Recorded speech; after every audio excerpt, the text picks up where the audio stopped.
Jake Morrison wiped sweat from his forehead as he guided his small salvage ship through the debris field. Broken pieces of metal floated everywhere around him. Some were from human ships, others from the alien Valenti fleet.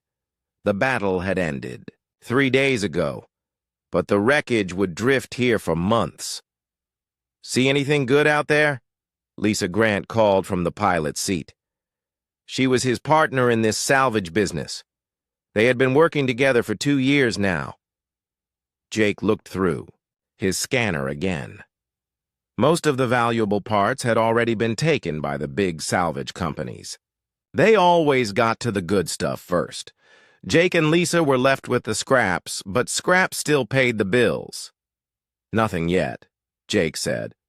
"Wait, I'm getting a reading over there." He pointed to a twisted piece of hull that looked like it came from a Valenti fighter ship. "Might be some intact power cells." Lisa changed course toward the wreckage. As they got closer, Jake's scanner started beeping faster. That was strange. The beeping usually meant machinery, but this sounded different. It sounded like a life sign. "Lisa, stop the ship," Jake said suddenly. "What's wrong?" "I think there's someone alive in there." Lisa looked at him with surprise. "Jake, that's a Valenti ship. Even if someone is alive, they're our enemy. We should report it to the fleet and move on." Jake stared at the broken fighter ship. It was crushed on one side, and the cockpit was barely visible. But his scanner was definitely picking up life signs. Someone was trapped inside, probably hurt badly. "I can't just leave them," Jake said. "Yes, you can. That's exactly what you should do. The Valenti would do the same to us." Jake knew she was right. The war between humans and the Valenti Empire had been going on for 5 years. The aliens were known for their cruelty. They showed no mercy to prisoners. But Jake had been a medic before he became a salvager. He had taken an oath to help people, even if those people were supposed to be his enemies. "Get me close enough to use the docking tube," Jake said. Lisa shook her head but did as he asked. She knew Jake well enough to know he wouldn't change his mind. "You're crazy," she muttered as she moved the ship into position. Jake put on his environmental suit and grabbed his medical kit. The docking tube connected to what was left of the Valenti ship's airlock. Jake had to cut through several layers of twisted metal to get inside. The inside of the ship was dark and filled with smoke. Emergency lights flickered on and off. Jake followed his scanner toward the life sign. He found the cockpit, or what was left of it.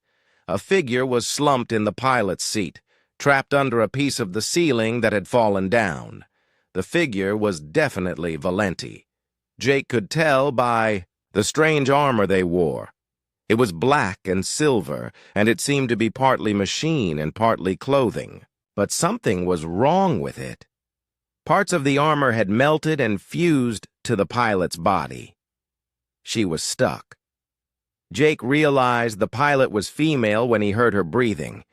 It was shallow and painful. She was unconscious, but alive. Her helmet had cracked, and he could see part of her face. Her skin was pale blue-gray, and she had markings around her eyes that looked like tattoos. He checked his scanner.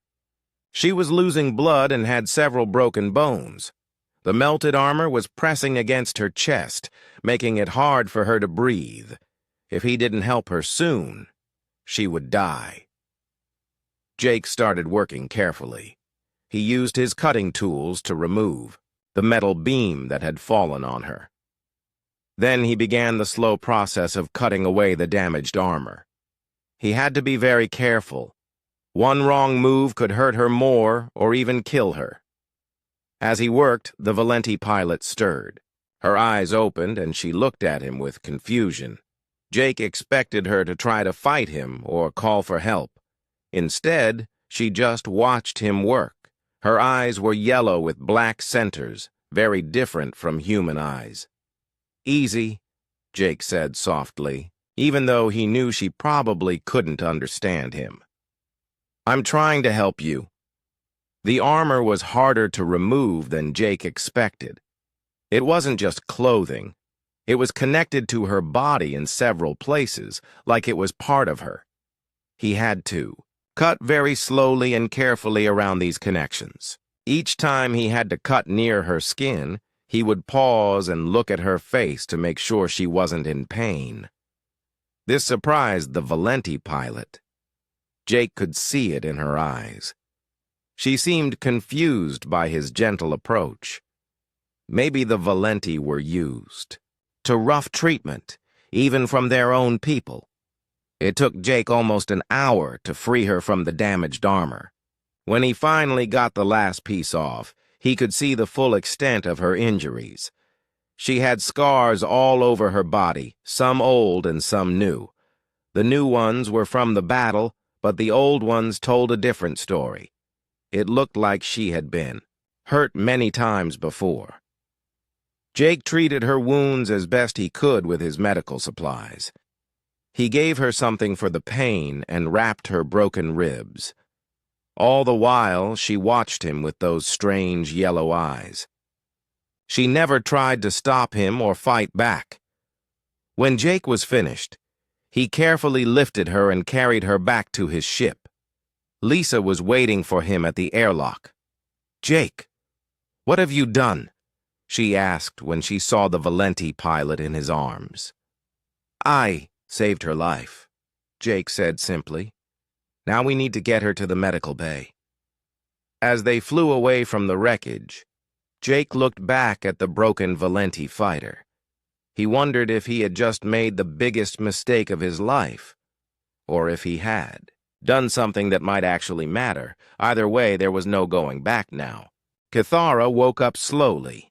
Her body felt strange and light. The constant weight of her armor was gone, and for a moment she panicked. A Valenti warrior was never without armor. It was part of who they were, part of their strength. She tried to sit up quickly, but pain shot through her chest. Her ribs were wrapped in some kind of bandage. She was lying on a soft surface, softer than anything she had ever felt before. The room was small and clean, with white walls and gentle lighting. This was not a Valenti ship. This was not a Valenti prison either.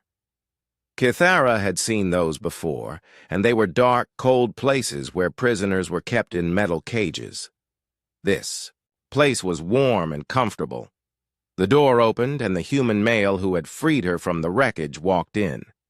He was carrying a tray with food and water. Kithara tensed, ready to fight, but her body was too weak. She could barely lift her arms. "Good, you're awake," Jake said.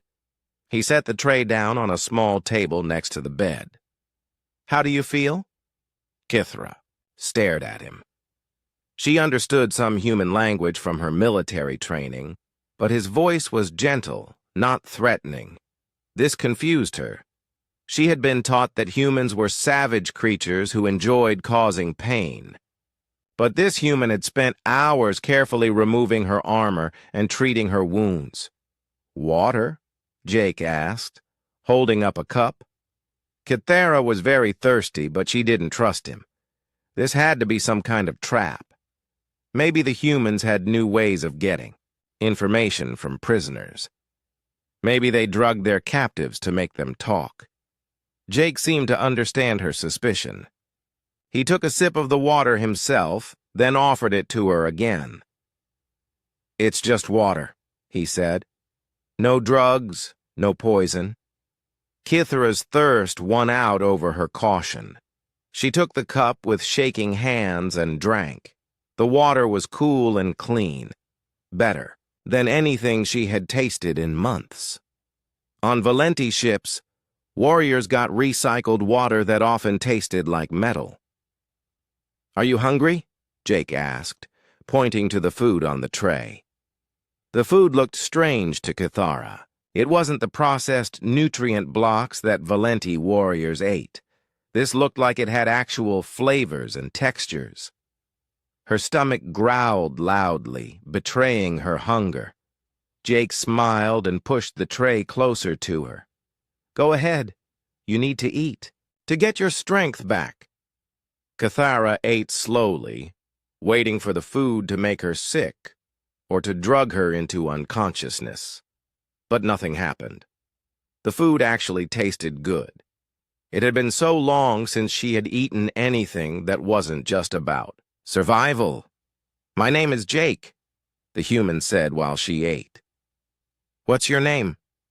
Kithara looked at him suspiciously. In Valenti culture, knowing someone's name gave you power over them. But this human didn't seem like he wanted power over her. He seemed genuinely curious. Kithara, she said finally, her voice rough from not speaking for days. Kithara, Jake repeated, pronouncing it carefully. That's a beautiful name. No one had ever called Kithra's name beautiful before. In the Valenti Empire, names were just labels. Beauty was weakness, and weakness meant death. She didn't know how to respond to his compliment. Over the next few days, Jake came to check on her regularly. He brought her food and water, changed her bandages, and made sure she was healing properly.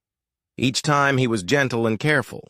He always asked permission before touching her, which was something no one had ever done before.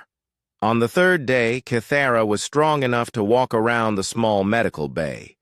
She examined every inch of the room, looking for weapons or escape routes. She found medical equipment, extra bandages and bottles of medicine, but nothing that could be used as a weapon. When Jake came in that afternoon, he found her standing by the small window, looking out at the stars. Where are we going? She asked. Back to human space, Jake said honestly. It will take about 2 weeks with our engine problems. 2 weeks. Kithara had 2 weeks to figure out how to escape or signal for rescue. But as the days passed, she found herself less and less interested in escape. Jake brought her books with pictures that showed human art and culture. He played music for her, strange melodies that were nothing like the war songs of her people. Why are you doing this? She asked him one day. Doing what? Being kind to me. I am your enemy. Jake was quiet for a moment. You were hurt. I'm a medic. I help hurt people. It doesn't matter what side they're on. But your people must hate mine. We have killed many humans. And humans have killed many Valenti, Jake said. But hating you won't bring anyone back. It won't end the war either. Kithara had never heard anyone talk like this before. In her world, enemies were enemies forever. There was no room for understanding or forgiveness. But Jake seemed to see her as a person, not just a Valenti warrior. Tell me about your home, Jake said one evening as he brought her dinner. Kithara described the harsh world where she was born, where children were taken from their families at age 5 to begin warrior training. She told him about the endless drills, the punishments for showing weakness, and the scars that covered her body from years of combat training. Jake listened without judgment. When she finished, he was quiet for a long time. That sounds like a hard life, he said finally. It is the only life I know, Kithara replied. Maybe it doesn't have to be, Jake said softly. That night, Kithara lay awake thinking about his words. For the first time in her life, she wondered if there might be other ways to live, other ways to be strong. The human had shown her kindness without expecting anything in return. He had healed her wounds and asked for nothing but her name.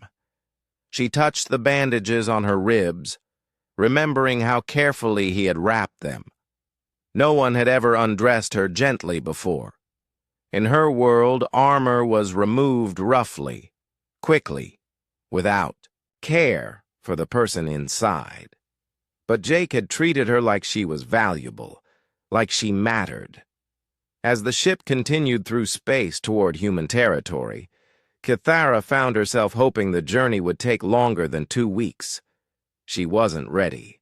To return to her old life, not yet. Maybe not ever. The engine failure happened on the 8th day of their journey. Lisa was in the engine room cursing at the broken parts when she called Jake over the ship's communication system.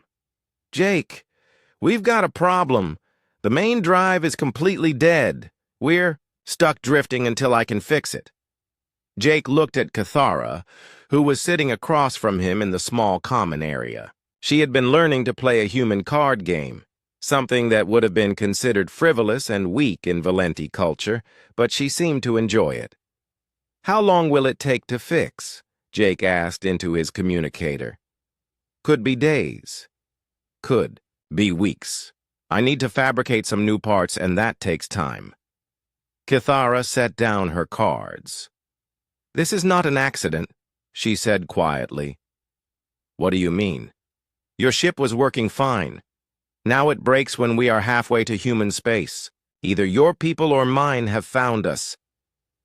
Jake felt a chill run down his spine. He hadn't thought about that possibility. Both fleets would be looking for them. The humans would want to question Kithara, and the Valenti would want her back. Neither side would be happy about their unusual situation. "We should prepare," Kithara said. "If it is my people who find us, they will kill you. If it is your people, they will imprison me." "Maybe neither will find us," Jake said, but he didn't sound convinced. Over the next few days, they waited while Lisa worked on the engines. Jake and Kithara spent more time together, and she began teaching him basic Valenti words. Her language was harsh and angular, designed for giving orders in battle. But when she spoke slowly and carefully, Jake found it had its own strange beauty. "This word means strength," she said, showing him how to make the complex sound. "In my language, everything important relates to strength or weakness." "What's the word for kindness?" Jake asked. Kithara was quiet for a long moment. "There is no word for kindness in Valenti," she said finally. "The closest word means weakness that leads to death." "That's sad," Jake said. "Why is it sad? Kindness is not useful in war." "But we're not at war right now. Right here in this ship, there's no war. There's just us." Kithara looked around the small common area. Jake had made it comfortable for her, with soft cushions and warm blankets. He had shared his food, his books, his music. She was beginning to understand what he meant. "Teach me the human word for what you have shown me," she said. "Compassion," Jake said. "It means caring about someone else's pain and wanting to help them." Kithara repeated the word several times, trying to get the pronunciation right. "Compassion. This is what you showed me when you removed my armor, yes. And this is what you show me every day when you bring me food and check my wounds, yes." Kithara was quiet for a long time. Then she reached out and touched Jake's hand gently. It was the first time she had initiated physical contact with him. "I want to learn more human words," she said. Jake smiled and squeezed her hand gently. "I'll teach you all the words you want to know." They spent hours together each day. Jake taught Kithara about human art, literature, and philosophy. She was amazed by the idea that humans created things just for beauty, not for war or survival. She especially loved the music, closing her eyes and listening to melodies that spoke of love, hope, and peace. In return, Kithara taught Jake about Valenti history and culture. But the more she talked about her people, the more she began to question their ways. Why did strength have to come from causing pain? Why couldn't it come from protecting others instead?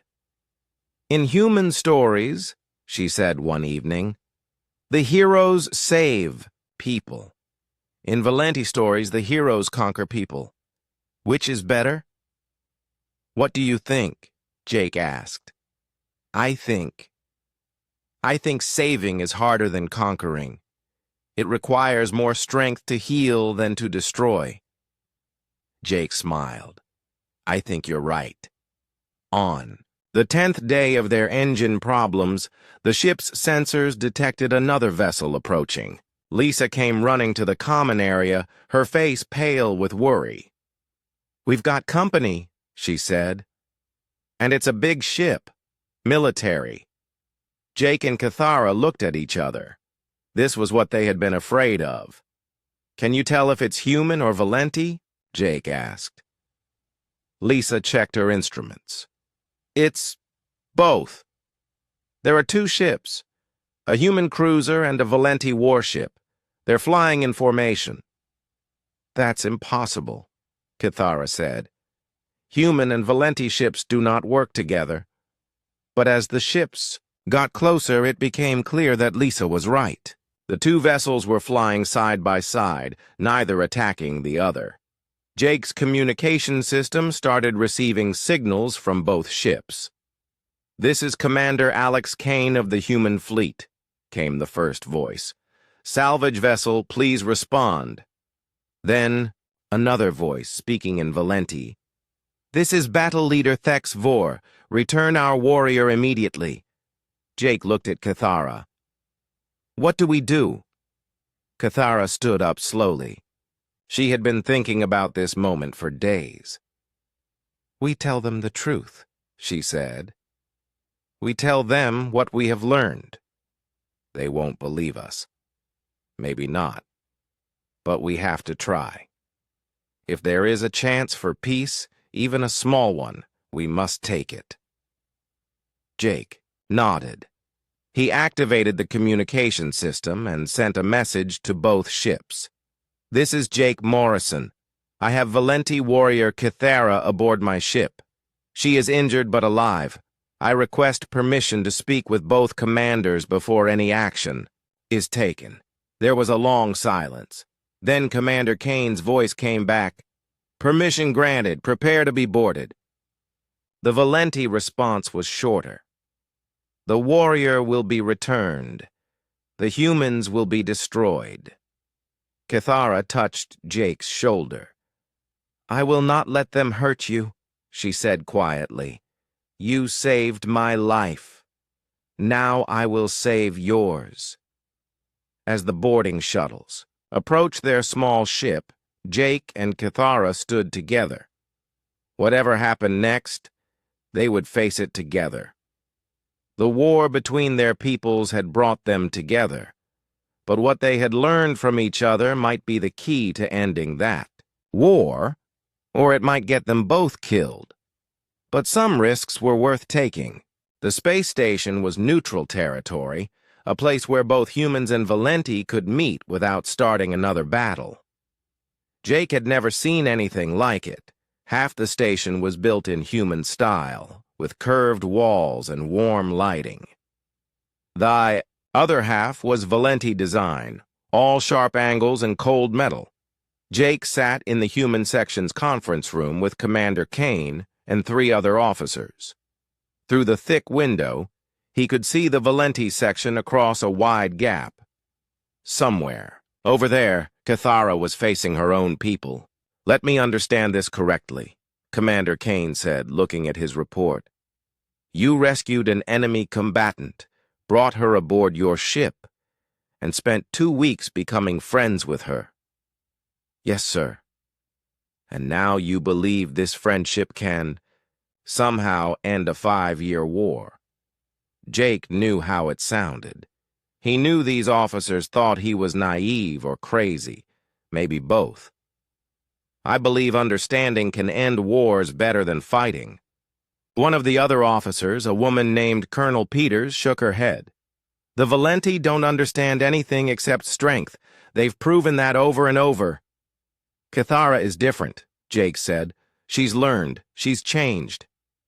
One Valenti Warrior doesn't represent their entire empire, Commander Kane said. Even if she has changed, which I doubt, it doesn't matter.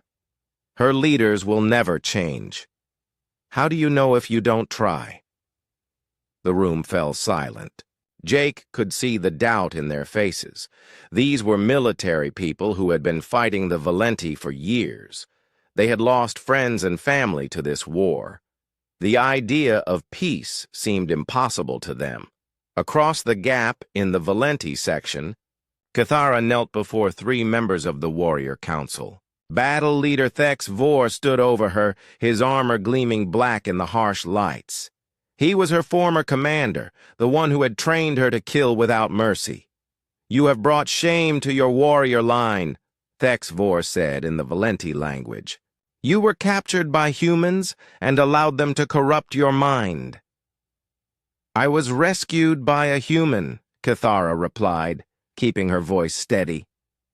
"He showed me compassion when he could have left me to die." "Compassion is weakness. You know this." I thought I knew this. Now I know I was wrong. The 3 council members looked at each other with disgust. One of them, an older warrior named Kex Thar, stepped forward. "You speak of human weakness as if it were strength," he said. "You have forgotten what it means to be Valenti." "No," Cathara said, standing up slowly. "I have remembered what it means to be alive. For years we have been taught that we are weapons, tools of war. But we are more than that. We can choose to protect instead of destroy." Thex Vor struck her across the face with his armored hand. Cathara fell to the ground, blood running from her mouth. In the old days she would have stayed down, accepting the punishment. But something had changed in her. She stood up again. "Strike me again if you wish," she said. "It will not change what I have learned. The human Jake Morrison showed me that strength can come from kindness, that healing is harder than hurting, that there are other ways to live. You will renounce these." "Human lies," Thex Vor said. "You will declare your loyalty to the Empire, or you will be executed as a traitor." Cathara looked through the window toward the human section. She couldn't see Jake, but she knew he was there. He had risked everything to save her life, and now she would risk everything for the truth they had discovered together. "I will not renounce them," she said clearly, "because they are not lies." In the human conference room, Jake was making his own stand. Commander Kane had just finished explaining why Cathara would be transferred to a military prison for interrogation. "She's not a threat," Jake said. "She's an opportunity." "An opportunity for what?" "For peace. She can speak to her people in ways we never could. She understands both sides now." "Even if that were true," Colonel Peters said, "her own people will probably execute her for treason. The Valenti don't tolerate weakness." "Then we protect her," Jake said. "We give her asylum. And start a diplomatic incident that could make this war even worse," Commander Kane replied.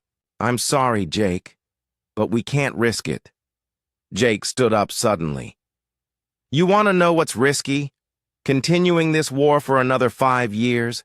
Another 10 years? How many more people have to die because we're too afraid to try something different?" The room was quiet.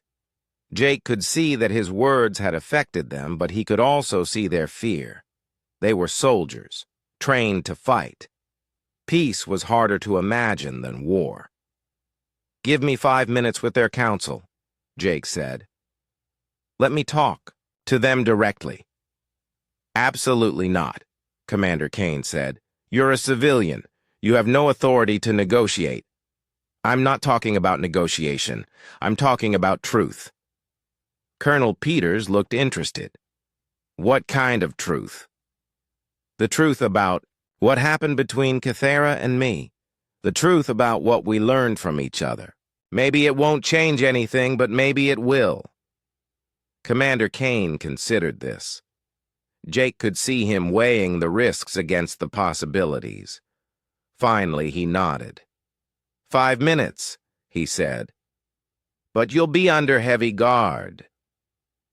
An hour later, Jake stood in the Valenti council chamber. The 3 Valenti warriors looked at him with barely controlled hatred. Kithara knelt on the floor between them, her hands bound with metal restraints. "You have corrupted our warrior," Thexvor said in broken human language. "You will pay for this crime." "I didn't corrupt her," Jake said calmly. "I showed her kindness, and she chose to respond to it. That choice came from inside her, not from me." "Kindness is weakness," another council member growled. "Is it?" Jake asked. "It took more strength for me to save Kithara than it would have to leave her to die. It took more courage for her to stand up for the truth than it would have to lie to you. How is that weakness?" He looked directly at Kithara. "When I found her, she was trapped in broken armor. But the real prison wasn't the metal. It was the idea that she had no choice but to be a weapon. I helped her out of both prisons." Kithara raised her head and looked at him. Even bound and bleeding, her eyes were clear and determined. "Tell them," Jake said softly. "Tell them what you learned." Kithara spoke in Valenti, her voice growing stronger with each word. Jake couldn't understand everything she said, but he could hear the passion in her voice. She was telling them about compassion, about choice, about the possibility of strength through protection instead of destruction. When she finished, the council chamber was silent. Then Thexvor drew his weapon. "Enough," he said. "You die now, traitor, and then we will kill the human." But as he raised his weapon, Kithara did something that shocked everyone in the room. She broke her restraints with a sudden burst of strength and stepped between Jake and the weapon. "If you want to kill him," she said, "you will have to kill me first." The standoff lasted only seconds, but it felt like hours. Then, from behind the council members, another voice spoke. "Lower your weapon, Thexvor." Everyone turned to see an elderly Valenti warrior entering the chamber. Jake had never seen him before. But by the way the council members immediately stepped back, he was clearly someone very important. "Elder Vexmon," Thexvor said, confusion in his voice. "What are you doing here?" The elderly warrior looked at Kithara, then at Jake, then back at the council. "I am here," he said slowly, "to hear more about this compassion." 6 months had passed since the meeting at the neutral station. Jake stood on the observation deck of the human diplomatic vessel, watching as ships from both fleets moved carefully around each other. It was still strange to see human and Valenti, vessels so close without shooting, but it was happening more often now. The changes had started slowly. Elder Vexmon had taken Kithara back to the Valenti homeworld, not as a prisoner, but as someone with important information. She had spoken to the warrior councils, telling them about human compassion and the strength that came from protecting others instead of conquering them. Not all Valenti had listened. Many still believed that weakness led to death, that showing mercy was the same as surrendering, but some had heard her words and wondered if there might be truth in them. Young warriors especially began to question the old ways. Thexvor had been one of the biggest surprises. After seeing Kithara's courage in protecting Jake, something had changed in him. He began to see that true strength might mean more than just the ability to destroy. He became one of Kithara's strongest supporters in the warrior councils. On the human side, things had moved even faster. Jake's report about his time with Kithara had been read by officials all the way up to the highest levels of government. Some called him a hero. Others said he was a dangerous fool who had gotten lucky. But everyone agreed that his actions had opened a door that no one had expected. Commander Kane had become the head of a new department focused on understanding Valenti culture. Colonel Peters was working with Jake to train diplomats in basics, Valenti language and customs. It was slow work, but it was progress. The door to the observation deck opened, and Lisa walked in. She had been promoted to captain of her own ship, part of the new fleet of vessels designed for exploration and diplomacy instead of warfare. "The transport just arrived," she said. "Kithara's shuttle is requesting permission to dock." Jake felt his heart speed up. He hadn't seen Kithara since the meeting at the station. They had exchanged messages through official channels, but it wasn't the same as being in the same room. He had missed her more than he cared to admit. "Permission granted," he said into his communicator. 20 minutes later, Jake waited in the docking bay as the Valenti shuttle settled onto the landing platform. The door opened, and Kithara stepped out. She looked different than when he had last seen her. She still wore armor, but it was lighter, more flexible. The harsh black and silver had been replaced with softer colors. Behind her came 3 other Valenti warriors, young ones who had chosen to follow her path. They were part of what some people were calling the New Valenti, warriors who believed in protection over conquest. "Jake," Kithara said, walking toward him. Her voice was exactly as he remembered it. "Kithara." He wanted to hug her, but he wasn't sure if that would be appropriate in front of the other Valenti. Instead, he held out his hand. She looked at his hand for a moment, then surprised him by pulling him into a brief embrace. The other warriors watched with interest, but no judgment. This was something else that had changed. The new Valenti were learning that showing affection wasn't the same as showing weakness. "How have you been?" Jake asked as they walked toward the conference room where the peace talks would take place. "Busy," Kithara said. "And you?" "The same. Are you ready for this?" Today was important. Representatives from both governments were meeting to discuss the possibility of a formal ceasefire. It wouldn't end the war completely, but it would be a start. And Jake and Kithara would be there as advisors, representing the bridge they had built between their peoples. The conference room was large and formal, with representatives from both sides sitting across from each other at a long table. Jake took his seat with the human delegation. Kithara sat with the Valenti, but she looked across the table at him and smiled slightly. The talks lasted for hours. There were arguments, misunderstandings, and moments when it seemed like the whole thing might fall apart.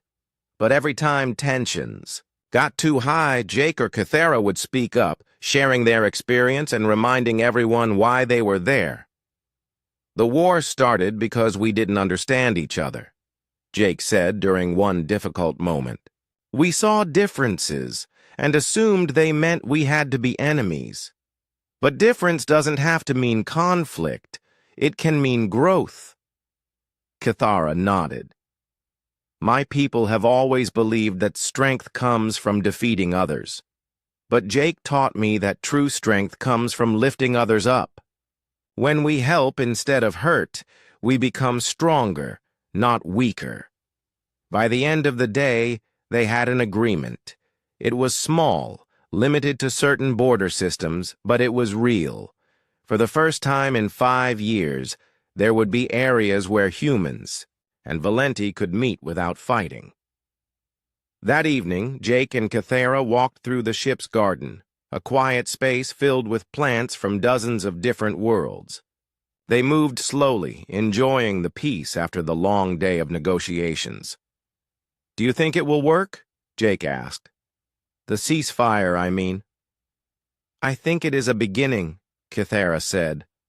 "Not all of my people will accept it."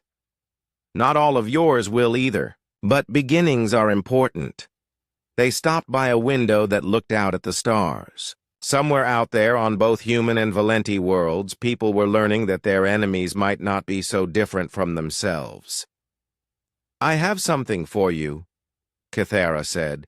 She reached into her armor and pulled out a small piece of metal. It was curved and smooth, obviously crafted with great care. "What is it?" Jake asked, taking the object. "Part of my old armor. The piece you cut away to free me." She touched his hand gently. "I had it shaped into something new. In my language, it means gentle strength." Jake looked at the beautiful piece of metalwork. It was warm to the touch and seemed to catch the light in interesting ways. "Thank you," he said. "I'll treasure it." "You gave me something much more valuable," Kythera said. "You gave me the choice to be something other than a weapon. You always had that choice. I just helped you see it." Kythera was quiet for a moment, looking out at the stars. "What happens now?" she asked. "Now we keep building bridges," Jake said. "We keep showing people that understanding is possible. We keep proving that different doesn't have to mean enemy." "Together?" Jake smiled and took her hand. Together. As they stood there, watching the stars and thinking about the future, both knew that the road ahead would be difficult. There would be setbacks, misunderstandings, and people on both sides who preferred war to peace. But they also knew that they had proven something important. They had proven that a single act of compassion could change everything. Jake had helped Kythera out of her broken armor, both physical and mental. In return, she had helped him see that healing was indeed harder than hurting, and infinitely more worthwhile. The war between humans and the Valenti Empire wasn't over, but for the first time, peace seemed possible. And it had all started with one person choosing to be gentle with another person's pain. In the end, maybe that was what made humans special in the galaxy. Not their technology or their weapons, but their ability to see enemies as individuals, to choose compassion over cruelty, and to believe that understanding was always worth the risk. The future was uncertain, but it was no longer hopeless, and sometimes hope was enough to change everything. 2 years after the first ceasefire agreement, Jake found himself standing in a place he never thought he would see. The Valenti homeworld was a harsh planet of red stone and purple skies, but it had a strange beauty that took his breath away. Tall spires reached toward the alien stars, and the air hummed with the sound of flying vehicles moving between the buildings. He was part of the first official human delegation to visit the planet. The group included diplomats, scientists, and cultural experts, all working to strengthen the growing peace between their peoples. Jake was there as a special advisor, someone who understood both sides in ways that few others could. Kythera met him at the landing platform. She wore new armor that blended Valenti and human design elements. It was still protective, but it looked more like art than a weapon. Her position in Valenti society had changed dramatically. She was now a voice of the new path, a leader who spoke for those who wanted to move beyond the old ways of endless war.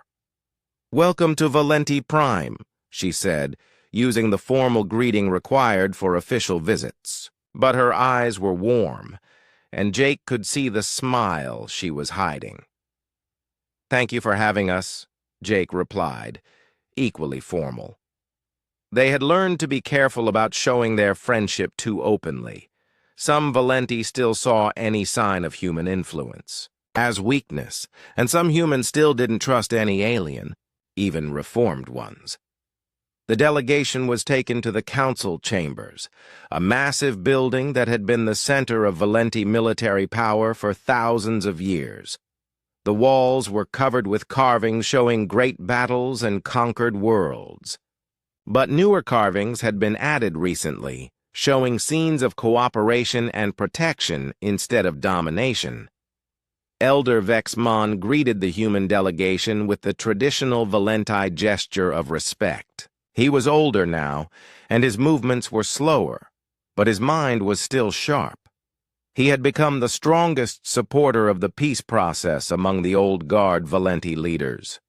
"You honor us with your presence," he said in carefully practiced human language.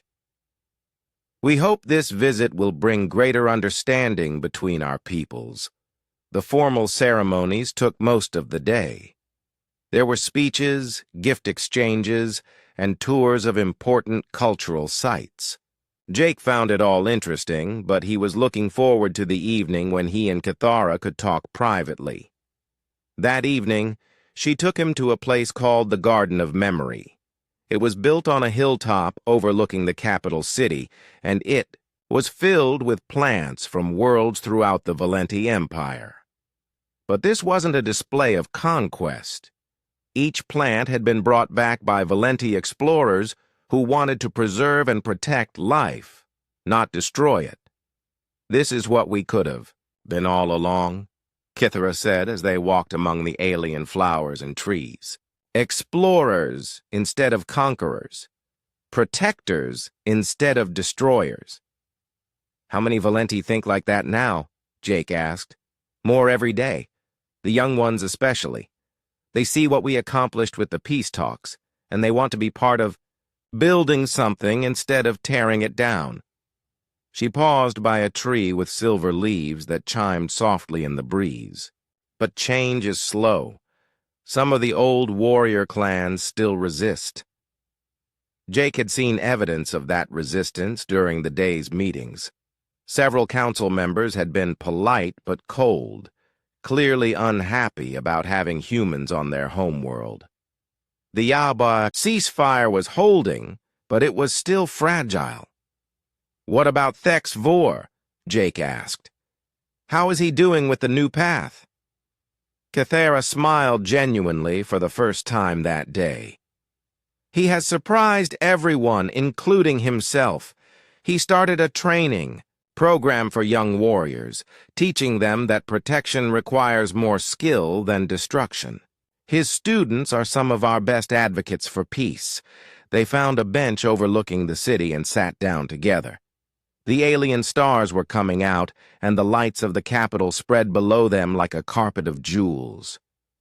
It was beautiful, but Jake could see the defensive positions built into the city's design. Even with the peace process, the Valenti were still preparing for war. "There's something I need to tell you," Jake said carefully. "Some of our military leaders are getting nervous. They think the peace is moving too fast." Cathara's expression darkened. "What do they want?" "They want to slow down the cultural exchanges. They're worried that too much cooperation might give away human technological advantages." "And what do you think?"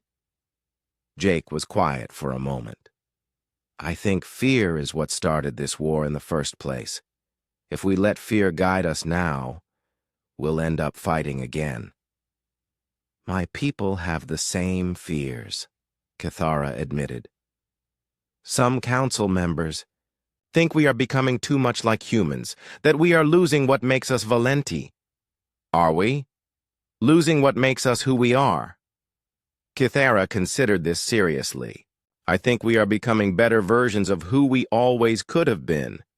But change is frightening, even when it is good change." They sat in comfortable silence for a while, watching the city below. Finally, Jake spoke again. "I have an idea. It might be crazy, but I think it could help."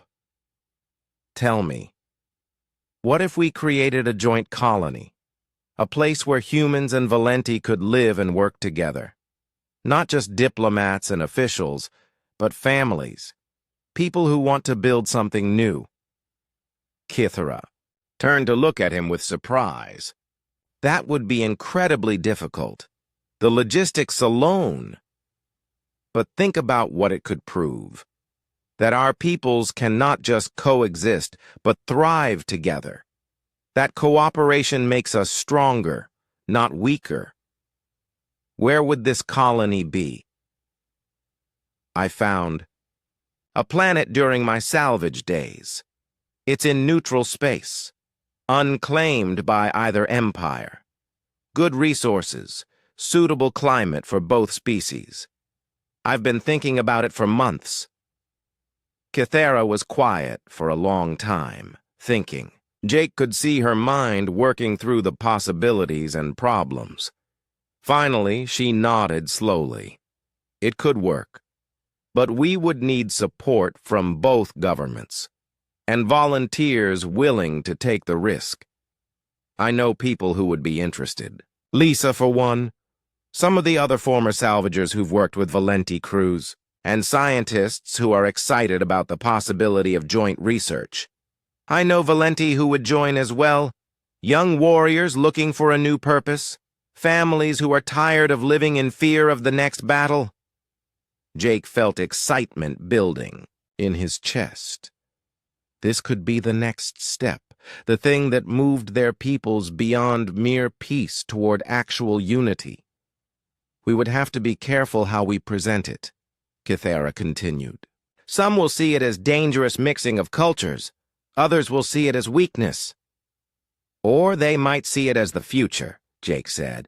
A future where our children grow up thinking of each other as neighbors instead of enemies. Kythera smiled, and this time she didn't try to hide it. You always think big, don't you? Someone has to. Small dreams don't change the galaxy. As they walked back toward the city, both of them were already planning. They would need to approach the right people, build support carefully, and overcome 1,000 obstacles. But they had done impossible things before. The colony would become their next project, their next bridge between worlds. And maybe, if they were very lucky and very careful, it would become the foundation for something even greater. A future where the war between their peoples would be just a sad chapter in history books, remembered mainly for how it ended in understanding and cooperation. The dream was ambitious, maybe even crazy. But as Jake had learned from Kythera's people, sometimes the most important victories required the courage to attempt the impossible. The planet they had chosen was called Haven by the humans and Kethvara by the Valenti, which meant new beginning in their language. It orbited a yellow star much like Earth's sun, and it had 2 small moons that created beautiful double moonrises. The surface was mostly green forests and blue oceans, with mountain ranges that reminded Jake of home. Standing in the temporary command center, Jake watched through the large windows as the first permanent buildings took shape. Human and Valenti. Construction crews worked side by side, their different technologies creating structures that were unlike anything either species had built before. The buildings were strong like Valenti architecture, but comfortable like human designs. The housing complex should be finished next week, Lisa said, walking up beside him with a data pad in her hands. She had been chosen as the colony's operations director, managing the day-to-day work of building their new home, and the medical center is ahead of schedule. Any problems with the mixed crews? Jake asked. A few at first, some cultural misunderstandings about work schedules and break times. But they're learning from each other. Yesterday, I saw a Valenti engineer teaching a human crew how to reinforce foundations, while the humans showed the Valenti team how to install environmental controls. Jake smiled. This was exactly what he had hoped would happen. When people worked together toward a common goal, their differences became strengths instead of barriers. Kythera entered the command center, her new armor dusty from inspecting the agricultural areas. She had been working with both human farmers, and Valenti food specialists to develop crops that could feed both species. It was more complicated than it sounded, since their nutritional needs were different. "The first test harvest is ready," she announced. "We will know tomorrow if the hybrid grains can support both our peoples." "And if they can't?" Jake asked. "Then we try again. Failure is just another step toward success." That was something new. Kithara had learned from human philosophy. The old Valenti way would have been to abandon anything that didn't work perfectly the first time. But humans had taught her that persistence and learning from mistakes were forms of strength too. The door opened again, and Elder Vexmon walked in with Commander Kane. The two leaders had become unlikely friends over the past year, bonding over their shared responsibility for making the colony work. Both their governments were watching this experiment carefully. "How many families have committed to the move?" Commander Kane asked. 47 human families and 32 Valenti clans," Lisa replied. "That's enough for a viable community, but small enough to manage the integration process carefully." "Elder," Vexmon nodded approvingly. "Quality over quantity. Better to start small and grow strong than to start large and create problems." "What about the children's education?" Jake asked. That had been one of the biggest challenges. How do you create schools for human and Valenti children who would grow up together? Dr. Martinez and Scholar Yexkin have designed a curriculum that teaches both cultures, Kithara said. The children will learn human creativity and Valenti discipline. They will study both species' histories, but with emphasis on understanding rather than conflict. "It sounds almost too good to be true," Commander Kane said, but he didn't sound doubtful. He sounded hopeful. "The hardest part is still ahead of us," Jake admitted. "Building the colony is the easy part. Building a community is much harder." That evening, Jake and Kithara walked through the partially completed town center. Streetlights illuminated pathways that curved between buildings, designed to accommodate both human and Valenti architectural preferences. Gardens showed careful, planning to include plants that both species found beautiful. They stopped at the Memorial Plaza, a circular area where they planned to honor those who had died in the war. It wouldn't focus on victories or defeats, but on the hope that their sacrifice would lead to a better future. "Do you ever wonder if we're trying to do too much?" Kithara asked. "Every day," Jake admitted. "But then I remember how impossible it seemed when I first found you in that wreckage. If we could overcome that, maybe we can overcome anything." "Some of my people still think I am a traitor to my species," Kithara said quietly. "They say I have become too human." "What do you think?" "I think I have become more myself than I ever was before. The old way made us all the same, like weapons in an armory. This new way lets us be individuals while still being part of something larger." They reached the center of the plaza, where a fountain would eventually be built. The design combined flowing water like humans preferred with angular crystals that pleased Valenti aesthetics. Even something as simple as a fountain had required compromise and creativity. "Jake," Kithara said, her voice serious. "There is something I need to tell you." "What is it?" "The Valenti Council has asked me to take a mate. They want me to have children who can continue the new path." Jake felt something cold settle in his stomach. "And?" "I told them I had already chosen my mate." Jake's heart started beating faster. "Kithara, I know this complicates everything. Humans and Valenti have never... The biological differences alone would require medical intervention, and politically, it could damage the peace process. Or it could strengthen it," Jake said slowly. "A marriage between our species would be The ultimate symbol that we can build a future together. It would also make us targets for those who oppose the peace. From both sides. Jake took her hands in his. They were strong hands, scarred from years of war, but gentle when they touched him. Are you asking me if I'm willing to take that risk? I'm asking if you want to build this new world together, not just as friends or partners, but as something more. Jake looked around at the colony they were creating. Buildings rose in the darkness, lit by work lights as construction continued through the night. Human and Valenti crews worked side by side, building something that had never existed before. It was dangerous, ambitious, and possibly foolish. It was also beautiful. Yes, he said simply. Kythera smiled. And it was the brightest thing in the darkness. Then, we will face whatever comes together. Together, Jake agreed. As they walked back toward the temporary housing, both of them knew that their decision would create new challenges. There would be opposition from traditionalists on both sides. There would be medical complications to work through. There would be political consequences that neither of them could predict. But they had faced impossible odds before. They had turned enemies into allies, war into peace, and fear into hope.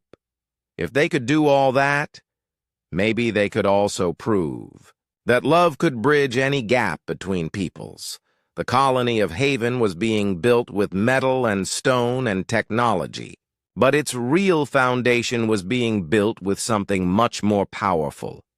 The belief that differences could become strengths, that understanding could overcome hatred, and that two people from different worlds could create something new and beautiful together. In the distance, the double moons of Haven rose over the horizon, casting silver light on their growing dream.